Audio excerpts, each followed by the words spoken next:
All right, welcome to Halitics. So glad to talk to you today. Hope all is well. We did two what do you call them, podcasts or something like that, two videos yesterday. One was live with Arlen, and then I followed up with about a half-hour conversation with my good friend Chuck Pinocchio, who is leading the fight for single-payer healthcare, SBUCA, and that's state-based universal care initiatives, Universal Healthcare Initiative Act, state-based Universal Healthcare Act. So I do urge you to check both of those live videos out. I thought they were good response from you. And of course, when you do listen and when you do watch, please remember to subscribe. I need those subscriptions. It's just critical. It's crucial. It's essential, or I go nowhere. I mean, unless it's a tree falls in the forest. If no one hears it, did it really fall? If no one sees it. So I do these live streams. And of course, the more people who tune in, check me out, the more power, the more influence we're building together. That's the goal, to build power and influence together. We're going to start with Ukraine. Of course, that's the other war with Israel now blockading Gaza. It's terrible there. And I have great sympathy for many Israelis, of course, those who have been victimized, those who have had their loved ones kidnapped, or even worse, if they're kidnapped themselves. It's terrible, or murdered. But that said, my sympathy for the Palestinian people is probably even greater, because their freedom of movement is completely restricted. They have been persecuted and oppressed for Lord knows how long. I don't really want to get into a history necessarily of Israel-Palestine, but clearly the victims, right, the Holocaust survivors who were among those who founded the state of Israel, those Jews, those Ashkenazi Jews who suffered for 1,000 years anti-Semitism and persecution in Europe, and then sought some measure of security in Israel, have now become the victimizers. And the Palestinian people are suffering greatly at the hands of the Jewish people in Israel. And it is terrible. It is so sad. But right now we have to recognize that while what Hamas did was clearly wrong, was terror, the Palestinians have very limited response options to their ever more fraught circumstances. And as we showed in that chart, more Palestinians have been victims of Israeli oppression, many more than the converse. So this is a terrible situation, and my heart is with both sides, both groups of people, but my sympathies, to be fair, despite my being Jewish, are more, frankly, with Palestinians. If you want to join me, 240-363-7190. We're going to start with Ukraine. I do want to give a quick shout out, and you're always welcome, of course, to, even though I set aside Fridays as the free-for-all day, which means call in anytime about anything. You can always call in here at any time about any issue.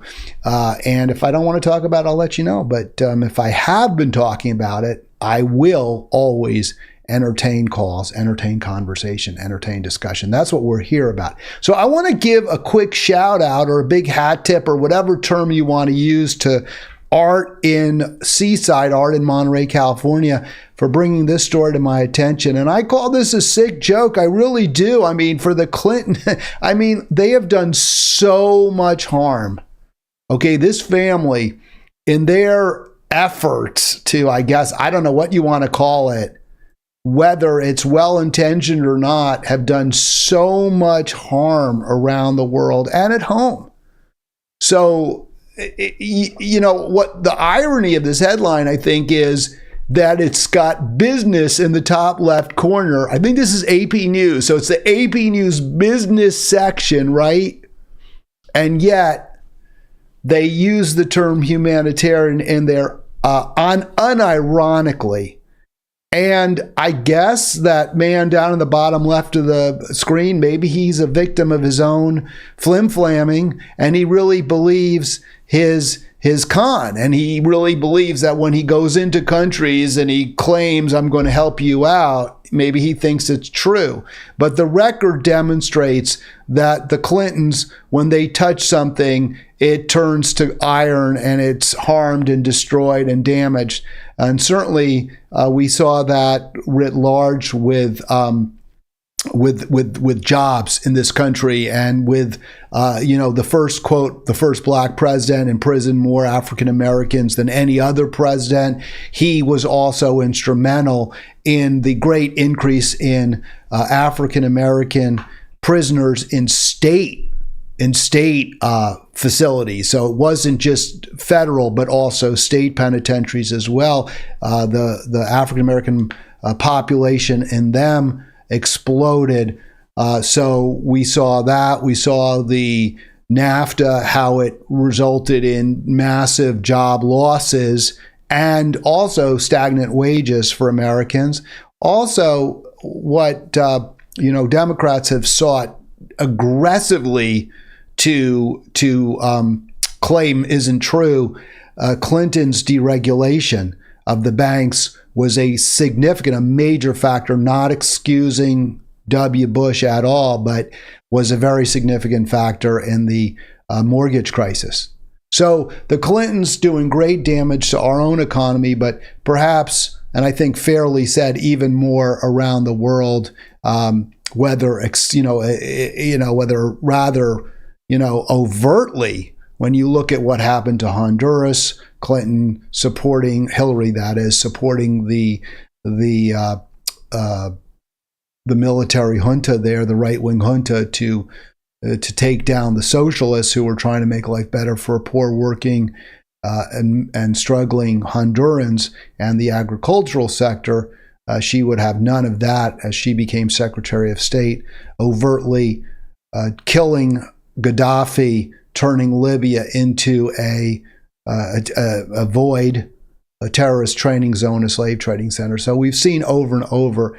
And now if I'm a Ukrainian and I read this headline, I'm going to be terrified. I mean, I'm going to be so scared. And, Haiti is telling Ukraine, please run, courez, en français, because they're French. Obviously, the Haitians, they speak French. They're not French, they speak French. So courez, because this is not going to end well. And the Clinton record, of course, in Ukraine is extremely bad as well. So let's go right to the videos here so we can see, or at least the video. I don't have a lot of video. I'm also going to talk later in the program. You're not going to want to leave, because we're going to get into the Dr. West decision to leave the Green Party and run as an independent. But let's start with this video here. And this is from, I'm not sure where is my, oh, there we go. There it is. So this is News Nation. Is News Nation, I'm not sure, is that the Chris Cuomo channel? I'm not sure. I thought Cuomo had a little bit more integrity. And boy, that's a low bar for me to think he has more integrity. But I thought maybe he wouldn't flack necessarily for the Clintons. I know they're, all these politicians, it's what have you done for me lately? And they're very, very practical people. They look for what they can get out of a relationship. But so I wasn't sure, where Cuomo and the Clintons stand right now. But here's News Nation reporting on the new Clinton Global Initiative. Detrimental loss in education for Ukraine's children. The Clinton Global Initiative is set to launch a network to provide humanitarian aid to Ukrainians. This is an annual conference underway in New York right now alongside the UN General Assembly. You just heard from actor Orlando Bloom. He is a Goodwill ambassador to UNICEF. Monday, he announced his personal commitment to raise $20 million to provide 50,000 laptops for school children in Ukraine. Late last month, we also told you that some kids have finally returned to school in person for the first time since the beginning of Russia's invasion. But it's not a school like you would think. They have been forced underground to learn in the city's subway system. So I'm going to stop that there. But as you can see, things are terrible in Ukraine. Kids can't even go to school in Kiev. The Clinton Global Initiative, we're going to raise money for computers. Now, I'm incredibly skeptical given their record. I know they say it's humanitarian aid only. We'll get into what humanitarian aid means to the Clintons. Doesn't mean what you and I might think is humanitarian aid. We'll get into that in just a moment. But before I get there and what they've done in Ukraine, and maybe a more analogous situation now, Ukraine in the past 10 years, or even further back than that, but also perhaps a more analogous situation to today, which is how they did grievous injury to the nation state of Haiti. I just want to point out that the situation is so bad in Ukraine, of course, that even in a city, Kiev, that's relatively far from the battleground. I mean, I know the Russians launched an attack from the north towards Kiev, but it was repelled, and it's out of the main battle areas, which is further east. It's still totally unsafe. So this is what our ongoing war, what our proxy war is doing to Ukraine, not to, of course, excuse Russia. If the Clintons really cared about the people of Ukraine, and I mean this, if they really cared, they'd be doing everything possible, and they have a lot of power, a lot of influence, they'd be doing everything possible to stop the killing there, to be demanding an immediate ceasefire, for using their ability to get media attention, calling for a ceasefire, traveling the globe in support of peace, not to get some laptops to kids huddling in subways. Not that that isn't valuable, but what we want is no kids in subways, period. All right, 240-363-7190. So let's get to what record that man there and his spouse have to be so shamed by criminal, in my opinion, behavior. So let's get there. So this is from, and I know a lot of you, it's all Putin, right? It's all Putin. If only Putin, all he has to do is get out. If he would just get out, then there'd be no more killing. And it's just, that is just so simplistic. It's not wholly inaccurate. But it ignores, elides our shameful record, the U.S.'s shameful actions. There's Victoria Nuland, good friend of Hillary Clinton, Hillary Clinton's Undersecretary of State. And this is in 2014 in Ukraine, when she was working for the Obama administration. The Northwest Citizen, so that's the University of Washington State and University of Washington aligned writer. She takes on what the dominant narrative you're hearing right now about Ukraine. Diane Foster, let me get that clip up. Here we go. Wait a minute. How did we got in this Ukrainian mess? How? So this is last year, Feb 20. And of course, this is addressing the Clintons' claim in their global initiative that they're going to be helping Ukraine. They've done so much harm. They're not in any way credible. They're not in any way reliable. So there it is, the Maidan Square. Here's what Diane Foster, who was there. Wait a minute, we got in this Ukraine mess. How? She remembers clearly the 2014 coup. Wants us to take a little moment, just a moment, to remember the history. And I think it's really, really critical we do that. She couldn't be more correct. So here she goes. I'm writing with urgency. She was there to correct the mainstream media's disinformation about Ukraine and supposed Russian aggression there. And she says, I remember taking a group of peace activists to her representative. We helped after the 2014 U.S.-backed coup in Ukraine. We helped overthrow the democratically elected Viktor Yanukovych, and install the neo-Nazi Svoboda and right-wing sectors into power. Yanukovych, by the way, now he's the Russian president at the time who had been not pro-Russia. And we've shown this as well. CNN has reported, I believe, Henry Kissinger pointed out, no, Yanukovych was independent of Putin. He was independent of Moscow, but he wasn't a guy who was sticking his thumb in the Russian eye either. He was somewhat of an independent. So the writer here makes the point immediately that this man who had been overthrown, who we overthrew by Victoria Nuland, she took the lead, Diane Foster saying no, but it wasn't like this was some Russian puppet. He was a democratically elected president.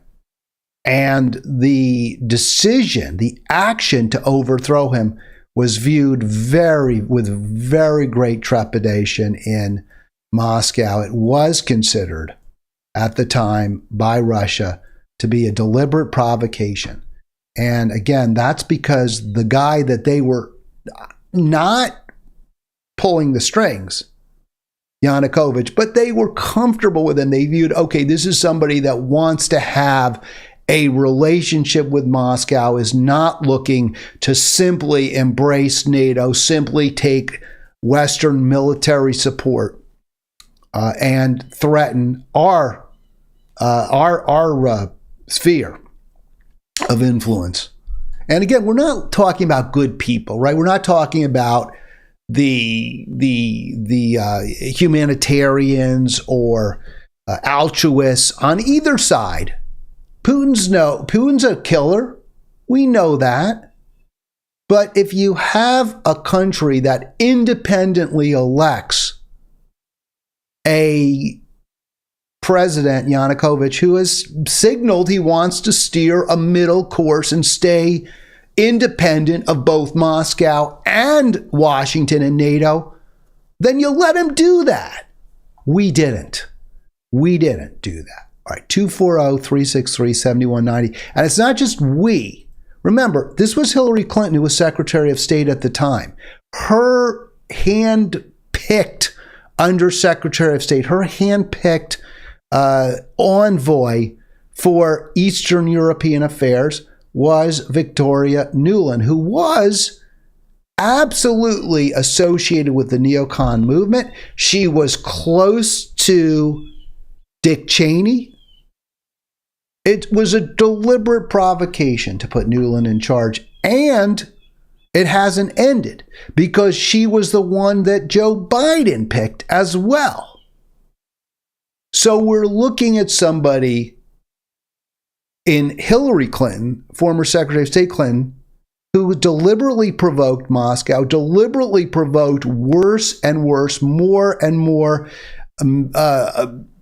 militant relationship between Ukraine and Russia, which has led right now to hundreds of thousands of casualties in Ukraine, to a country that is rent, that has been, is riddled with landmines, that has seen its independence threatened now.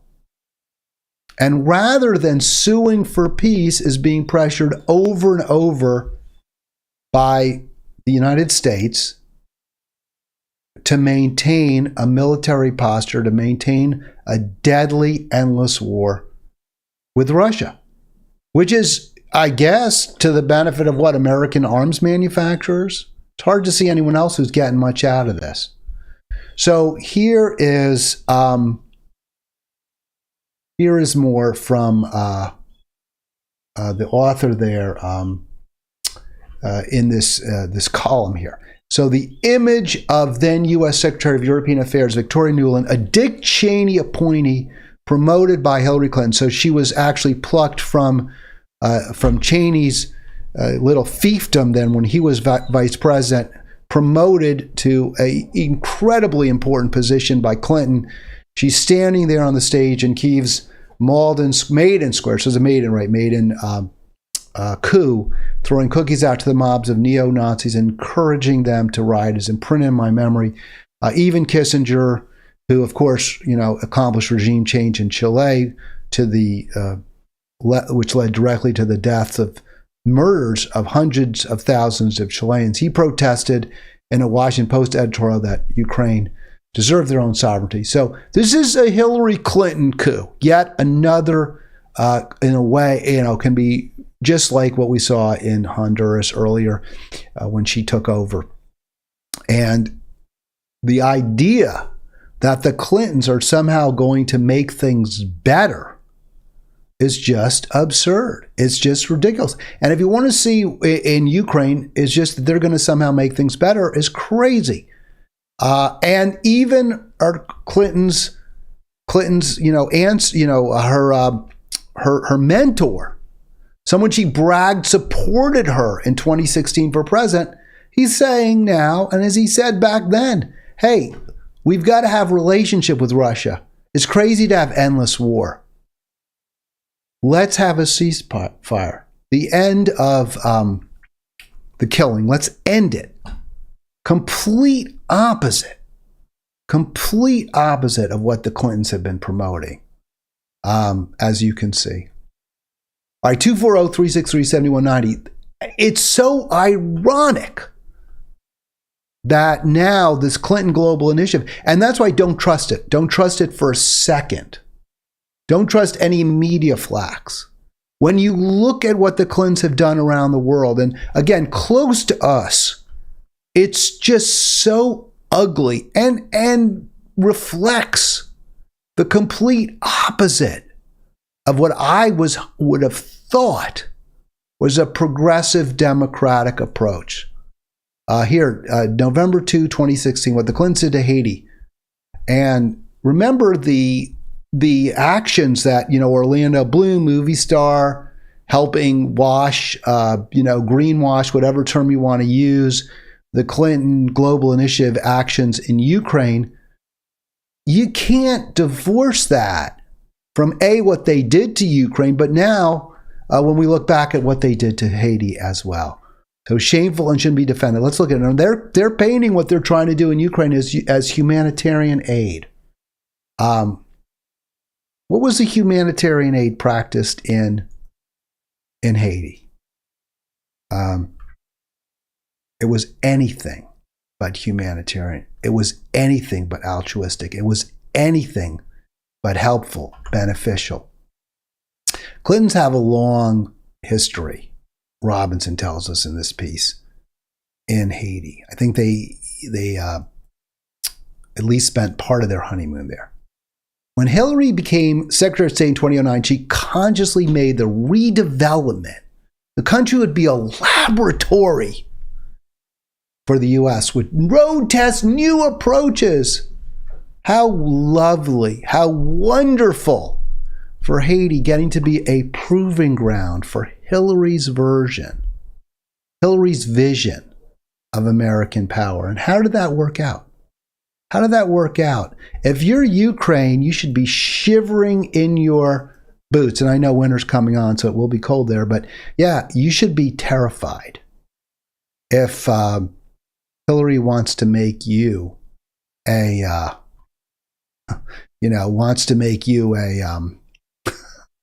laboratory, right? You're going to be the laboratory for her. It's very, very, very frightening, indeed.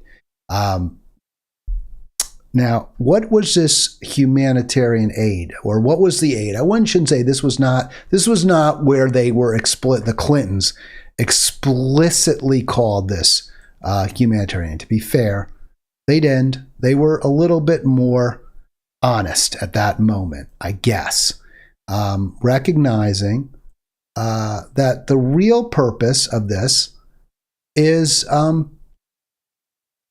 business. They're going to want to appeal. Let's appeal to multinationals.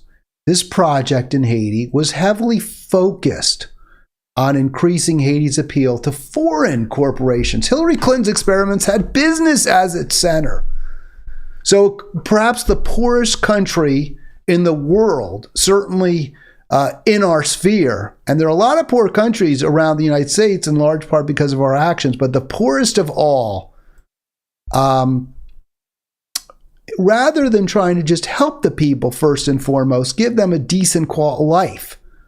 Make sure that everyone there has enough first and foremost. That would be kind of what I would think makes the most sense. Let's make sure everyone in Haiti has enough. Wouldn't that be the right way to go? No. We're going to invest. We're going to get countries to invest in Haiti. And that not only will benefit Haiti, so goes the theory, but it will also help the United States. How's that work? How did that work out? Well, not so good. I know that's got to surprise a lot of people, but this business first idea, this neoliberal ideology, whatever you want to call it, philosophy, it didn't do so good. What were the first things they did? What was the first thing? Keep the wages low. They were already about the lowest in the world.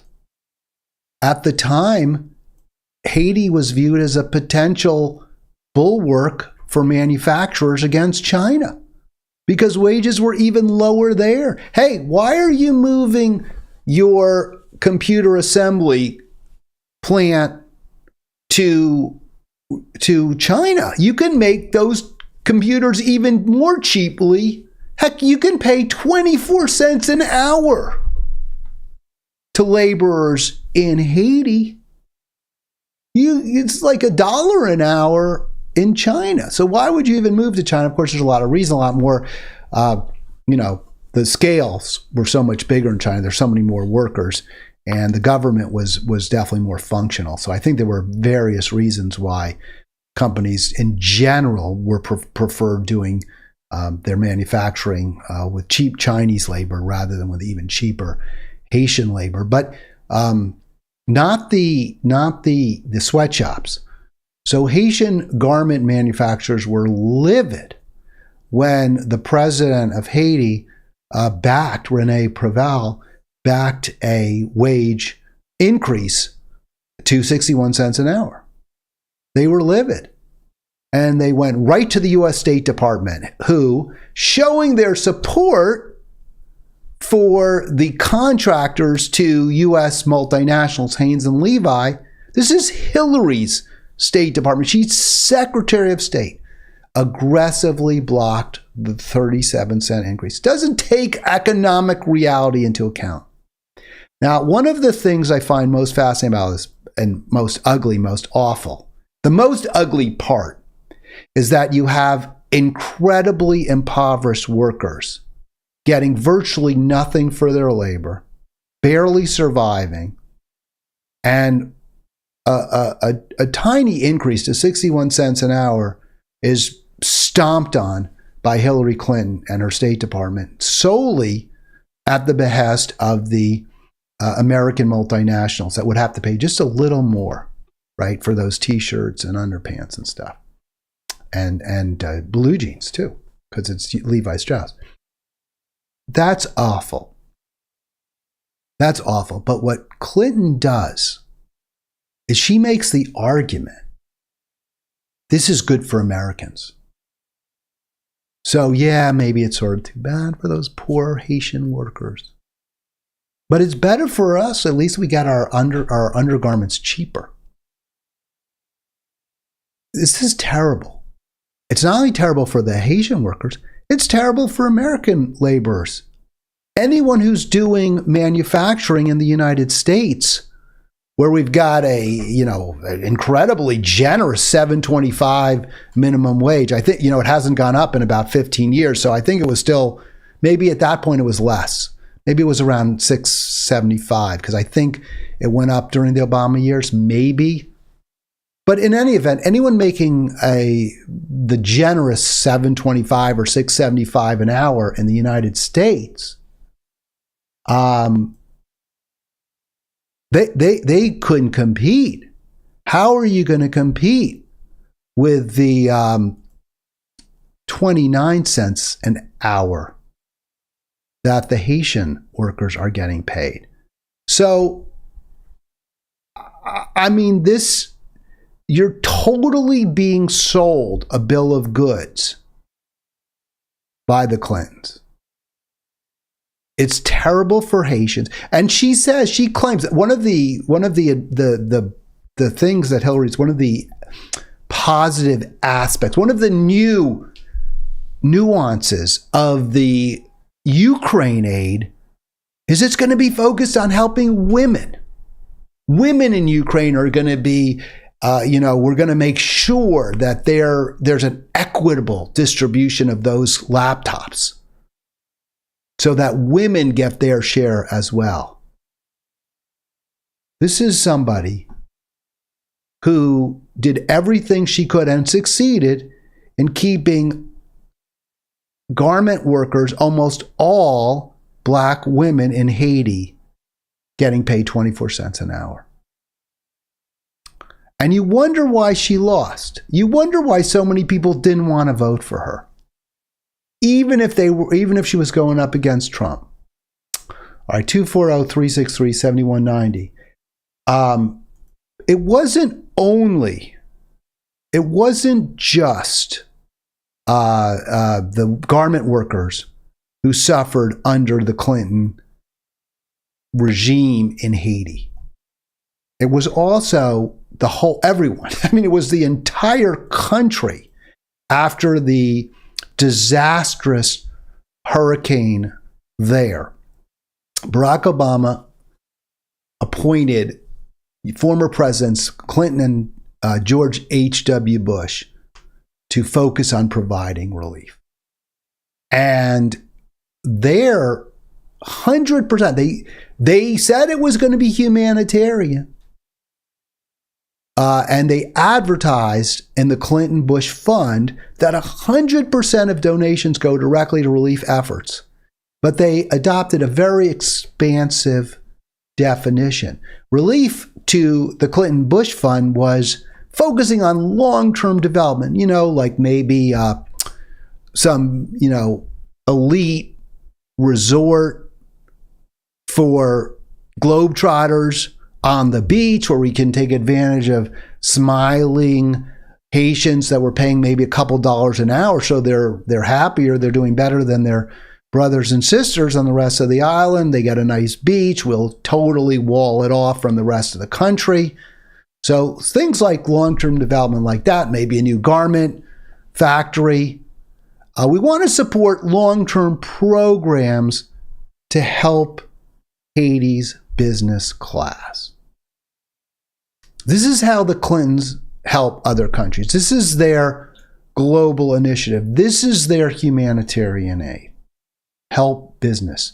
Now you can understand why when the AP touts the Clinton Global Initiative's actions in Ukraine, they do it in the business section because it's all business.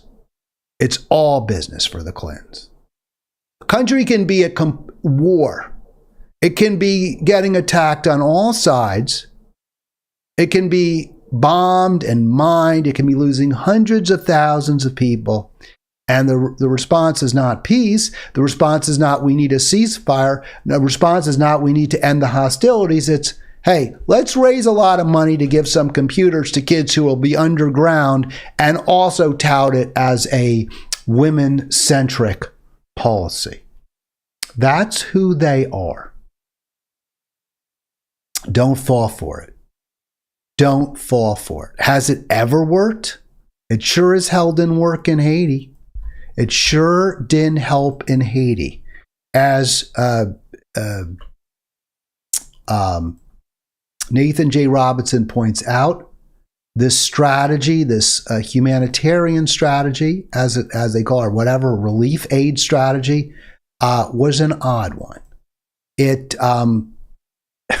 when you have people dying in an earthquake, when you have people living in the streets without drinking water, maybe the first thing you don't do is start talking about attracting long-term business investments. Port-au-Prince was reduced to rubble, and it wasn't a real salutary place to live beforehand, as you well know. But the infrastructure that was in place was, and why was Haiti so poor? Why were wages so low in Haiti already at that point? Well, because of the U.S. and, 200 years, more than 200 years of exploitation. Haiti had been the one site, had been the country where there had been a successful slave rebellion. It had become black-led in the early 19th century, and we weren't going to let them forget it. We weren't going to let them forget that they had actually won their independence through a rebellion, just as we had from UK. But the difference, of course, is that was a black-led rebellion by former slaves. And we were a country that was enslaving people, millions of people. So Haiti has been reduced from what it once was actually a green paradise. If you read, there's a book about this called, I think is called the Haitian Prince or the Black Prince. I know I've got the name wrong, and I do apologize for that. But it's about Alexander Dumas and his father, who was a mixed race son of an enslaver, but brought to France, and he became a military officer. And then his son, Alexander Dumas, was the famous author. So Dumas was, I guess, the Black Count is what it's called. And that book tells you an awful lot about what Haiti was like then, why it's the way it is now.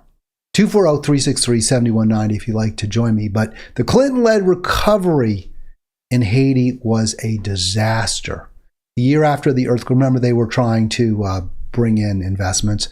A year after the earthquake, a Sting report singled out Clinton's human rights campaign as creating a quagmire, international human rights campaign, as creating a quagmire of indecision and delay that had made little progress towards successful earthquake recovery. So again, if you're Ukraine, I think you do everything possible to keep the Clintons far away.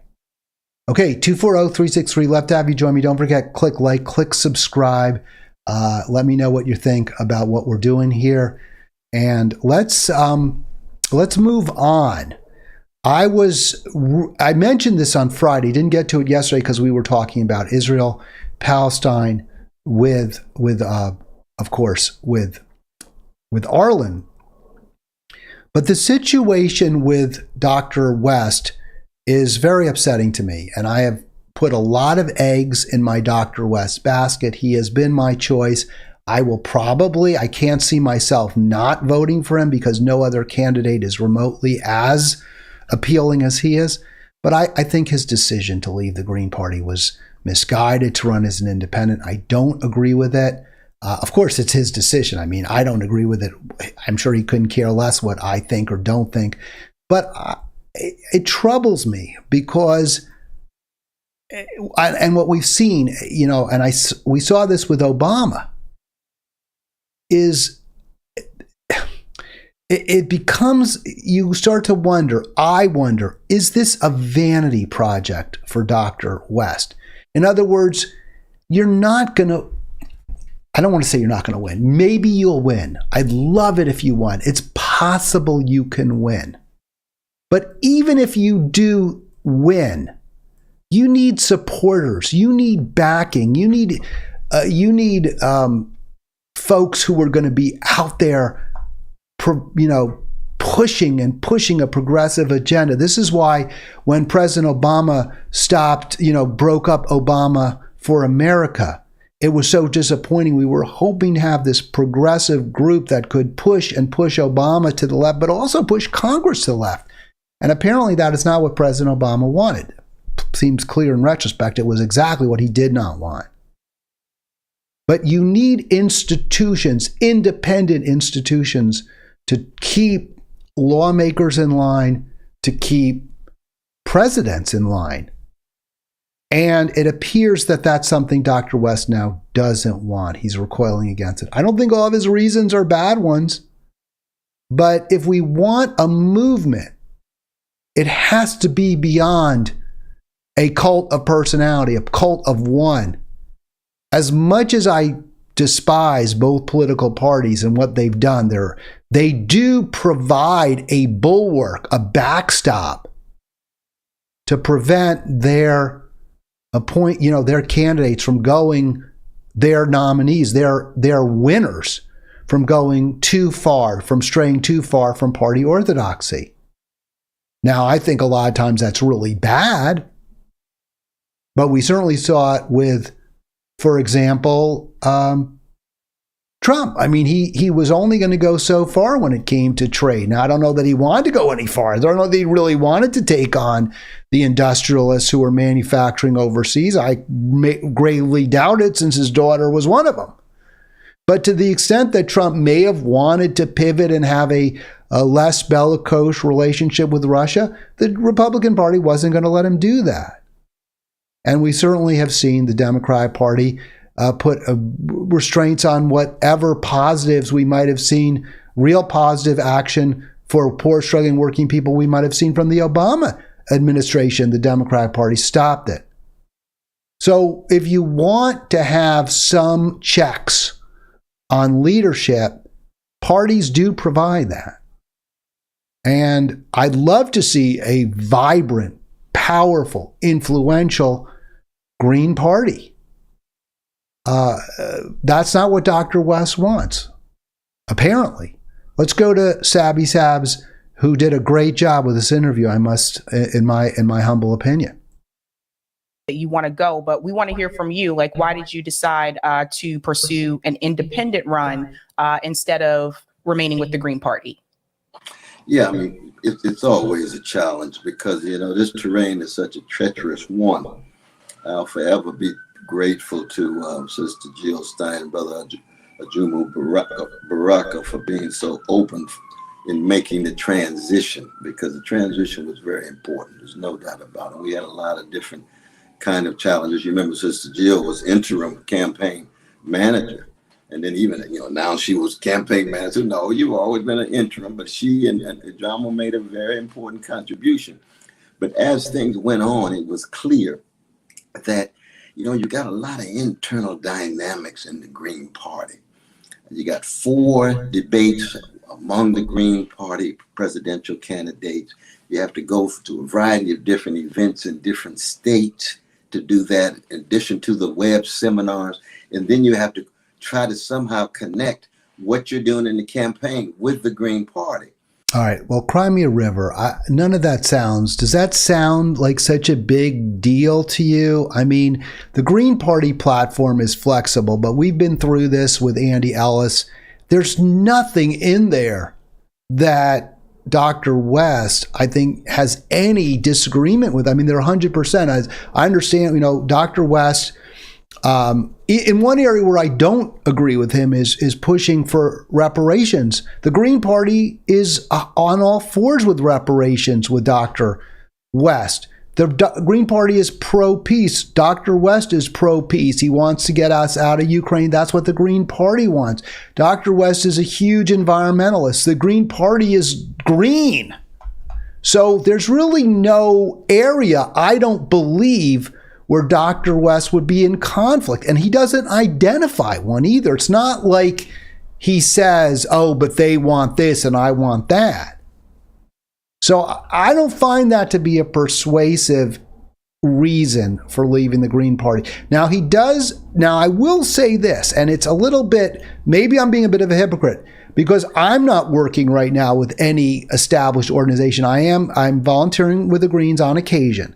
But I left Our Revolution. I was an organizer for 4 years for Our Revolution. And I just said, you know what? I just don't want to follow an institution. I don't want to do what the institution says. I want to be independent.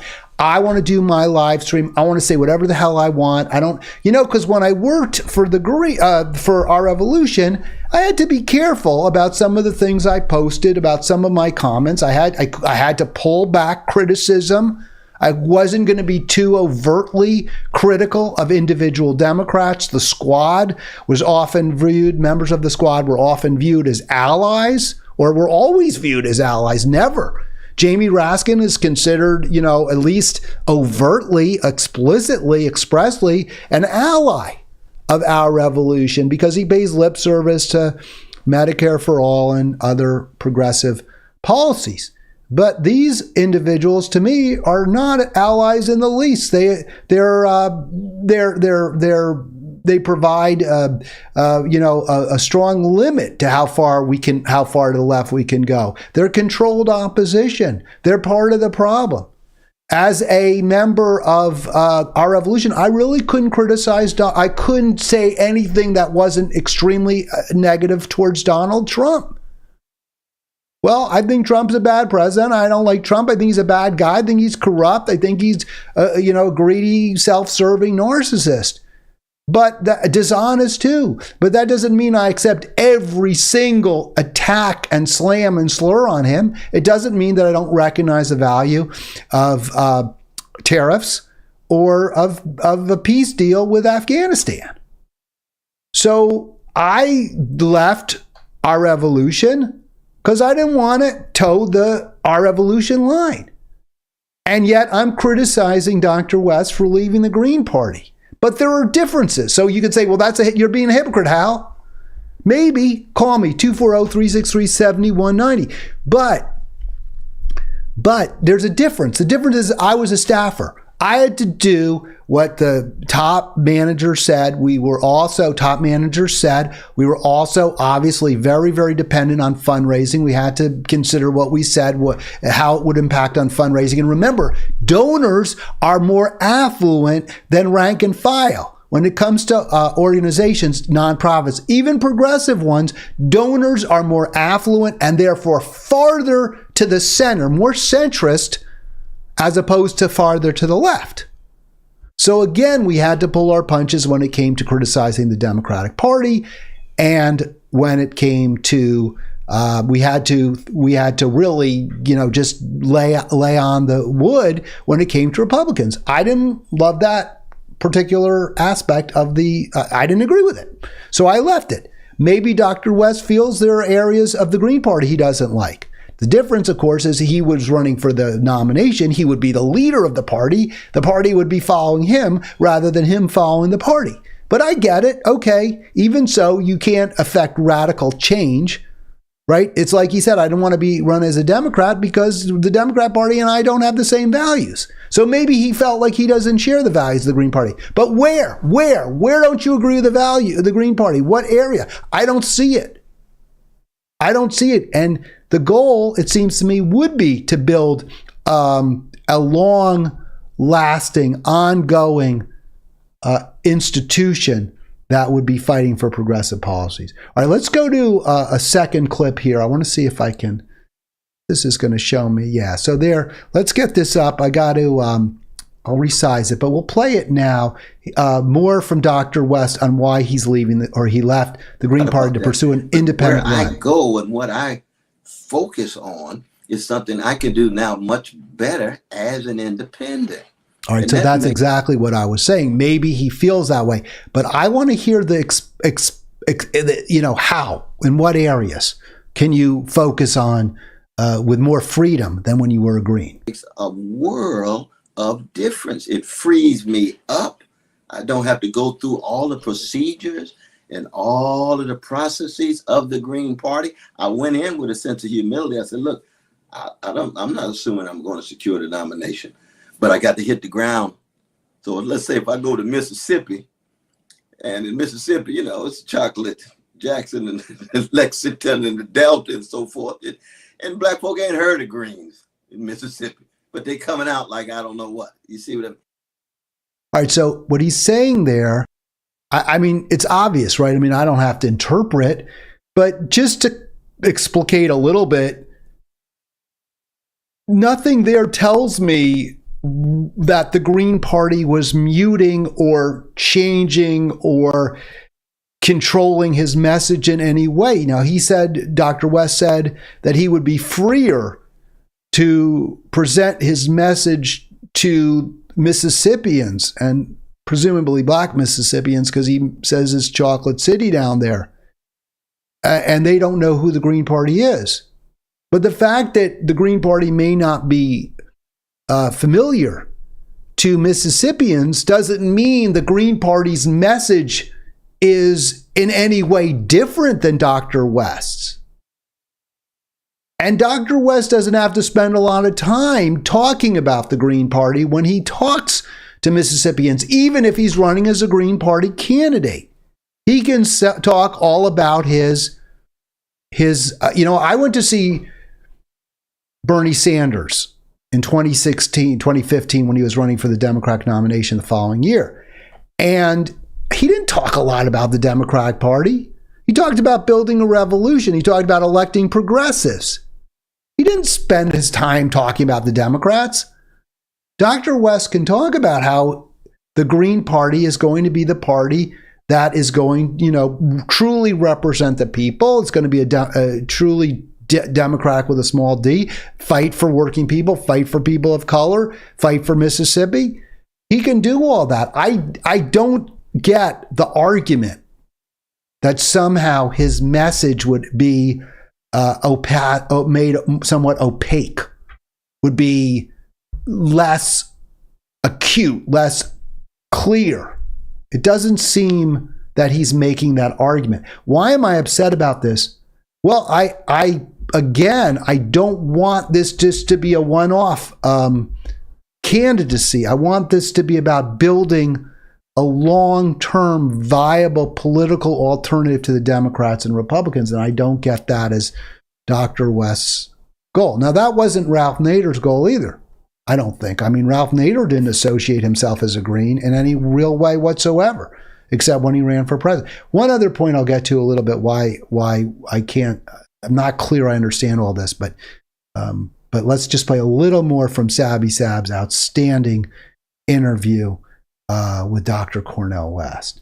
So here we go. I think the reason why a lot of people were excited when you left the People's Party and went to the Greens is because of the ballot access, right? And because the Greens have this experience. So for example, I want to pull up this comment here from Justin, who has organized in reference to getting signatures to get Greens on the ballot. And he said, it's going to cost the West campaign 1.5 to 2 million to get to the 300K to 400K signatures to get on the ballot in California alone. It would cost $0 for California as a Green Party candidate. This is an epic mistake. With the Green Party, Cornel could have been on 50 states for 2 million. I think for a lot of us, it's not so much about we're Green members, because I'm not a member of the Green Party. I'm a registered independent. Right. It's not, for a lot of us we're not Green Party members, but it was that ballot access. And I think where a lot of people are concerned is that now, as an independent, it's kind of like you're starting all over, and you're going to have to raise, like the example that Justin gave with California, the amount of money that you're going to have to raise just to get on the ballot in California. That's why people are concerned. So is there a strategy in reference to? All right, I'm going to stop it there, because she said, she's not a member of the Green Party. Her major concern was him being on the ballot in as many states as possible. That's why she was pleased when he said he was going to run as a Green. And now it's going to cost him a lot more money. Now, that argument is a little less clear than she presents it. And Dr. West explains why he's not fully on board the idea that now he's going to have to scramble. He's going to have to raise more money. He's not going to have the benefit, of all that support from the Greens. But it's not completely bogus either. And in some states, like California, he is going to lose out on a significant amount of assistance he would get. Likewise, Maryland, the Green Party does have an infrastructure here, and we would be able to help him, and we would be able to save him money. Now, there may be states, I'm sure there are states where that's not the case, and he's going to explain that. But what confuses me too, and I tried to get an answer to this, is can you run as a Green in some states and as an independent in others? Why not select? I don't think there's anything that says you can't do that. I don't think there's any reason you can't do that. that you can't run as a Green in some states and an independent in others. Why not run as a Green in California? Run as a Green in Maryland. Run in those states where you'll get real benefit from the Green Party infrastructure. Now, he points out, he's not necessarily going to get the Green Party nomination. That's true. Others are going to contest his goal there to get the Green Party nomination. But that said, I think you're going to get it. I don't know who anyone else has your name recognition and your record of having fought, your high profile record of having fought for true economic, true racial, true environmental justice. No one's close to you, Dr. West. You would have gotten the nomination. So why not take advantage of the Green Party where you could, and where it's not so clear there's a benefit? Maybe that's where you run as an independent. Getting that ballot access and the fundraising that'll go along with that. Mm-hmm. No, I mean, there's no doubt that the 18 states that the brothers and sisters and siblings in the Green Party have access to, and we need 32 states in order to be on all 50. That is a tremendous uphill battle, no matter what. Now we start with 0, and we're independent. But keep in mind, in many states, the independents need much fewer signatures than 30. All right, so that's the answer, and that's a good one. It may be easier for us in some states. So I accept that. But then I go back to what I said earlier. Run as a Green in those states where the Green Party has some real strengths. And you just told us that's not Mississippi, fine, but it is Maryland, it is California, it is the Pacific Northwest. Seems to me it is Vermont. It seems to me those are places where you would get a real boost. So again, I come back to what I said Friday. I'm concerned the campaign isn't necessarily thinking everything through. Isn't really making, they're making sort of off the cuff decisions, and they're looking a little bit lost. Now, I didn't like the decision to run on the People's Party. I didn't think that made any sense at all. They've never run a candidate. I don't understand why you would choose them. I wasn't thrilled. It didn't strike me as a great decision to start off with, but it was corrected. The correction was we're going with the Greens. And then now, again, not going with the Greens. So, you're my guy. I think you're the best candidate by far. I hope you win. But I'm a little concerned. I'm concerned you're making it you're making it more difficult for yourself and for the rest of us as well. And I want you to build a long-standing organization that will survive you, that will outlast you. And it seems to me the best way to do that is to try to build the Green Party into a viable, legitimate third party that has real power and influence across the country. All right, let's finish off because there was a couple more statements from this interview I really wanted to get to. Now, the point that was made in the in the Twitter there about money, it is true that you got to raise big money, not big money, but significant amounts of money. And in many ways, it's easier to raise that money as an independent than it is Green. The Green has a certain stereotype that can make it even more difficult in certain instances. I'm just being very honest with you in this regard. All right, so I'm going to stop it there. So I found that to be an upsetting comment, and I agree with it. I mean, he's right. It's actually true. I bet it is harder. But that's because media, that's because there's this, crunchy granola, because the values that the Green Party has are threatening to elites. That's why they use the media.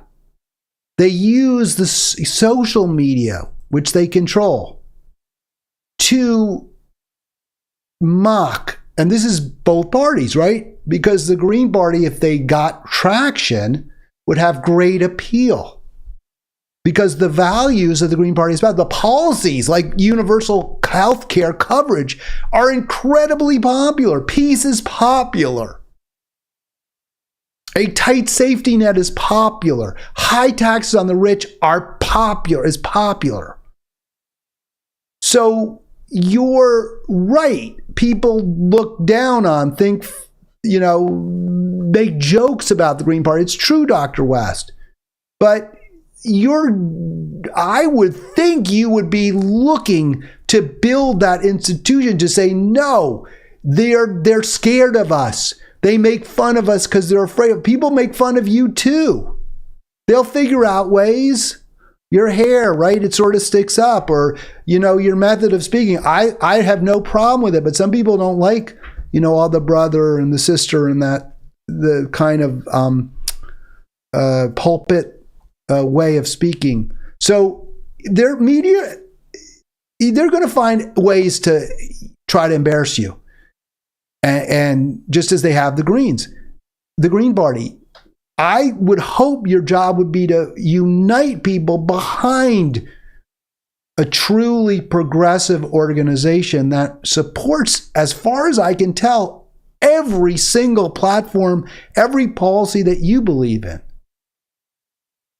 To conclude, I support you, Dr. West, but I'm concerned that you're making decisions that aren't going to be salutary for your campaign, but also, and much more troubling for me, aren't calculated to build a long-term, stronger, more influential, permanent progressive movement in America.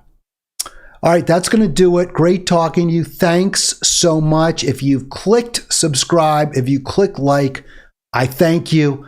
I'll be back tomorrow.